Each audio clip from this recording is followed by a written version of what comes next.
ఎవడైతే ప్రార్థనా పరుడు ఉంటాడో వాడే చివరికి పరలోకం వెళతారు తప్ప మిగతా కార్యక్రమాల్లో బిజీ అయిపోయిన వారు, దేవుని బిడ్డలారా, పరలోకం గుమ్మం కూడా తొక్కడు. చూడండి, ఇప్పుడు సాతాను చేసే పని ఏంటి, మనం చేసే పని ఏంటి? సాతానుడికి వాక్యం తెలుసు. కొన్నిసార్లు వచ్చి వాడు కొంతమందిని ప్రార్థన తీసుకొస్తాడు. వాడు ఏమనుకుంటున్నారు? కొంతమందిని ప్రార్థన తీసుకొచ్చి ఏం చేస్తాడు అనుకున్నా? ప్రార్థన చేయిస్తాడు. వాళ్ళ ద్వారా కొంతమందిని చెరిపేస్తాడు కూడా. వాడు వాడుకునేవాడు కొంతమంది ఉంటారు.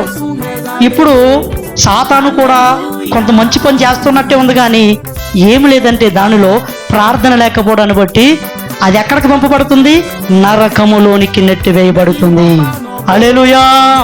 కానీ ప్రార్థనా పరుడైనటువంటి క్రీస్తు మొట్టమొదట ఫస్ట్ పంట ఈ లోకములో పండినటువంటి, ఈ లోకములో విశ్వాసులకు పండిన పంట పరలోకములో మొదట చేరిన వారు ఎవరంటే యేసయ్య.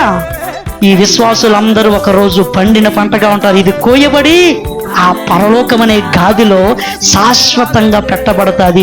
ఇప్పుడు ఈ భూలోకంలో పండిన మొట్టమొదటి పంట ఏంటంటే యేసు ప్రభు. ఇప్పుడు ఆ యేసు ప్రభు ఎక్కడున్నాడంటే పరలోకములో భద్రం చేయబడి ఉన్నాడు.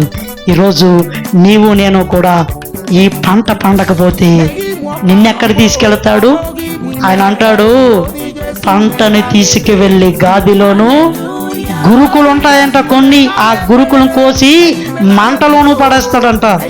ప్రార్థన లేని వారందరినీ కూడా నీవు ఏడుపు దుఃఖం ఉండి ఆ స్థలంలోకి వెళ్ళిపో. నువ్వు అదే కరెక్ట్ నీకు. ఎందుకంటే అక్కడ ప్రార్థన పరులు ఉండాలి. ఎందుకంటే ఆయన ప్రార్థన పరుడు కాబట్టి అని కొంతమందిని క్రైస్తవులుగా ఉంటున్న వారిని, ప్రార్థన లేని వారిని నరకములోనికి నెట్టివేస్తారు.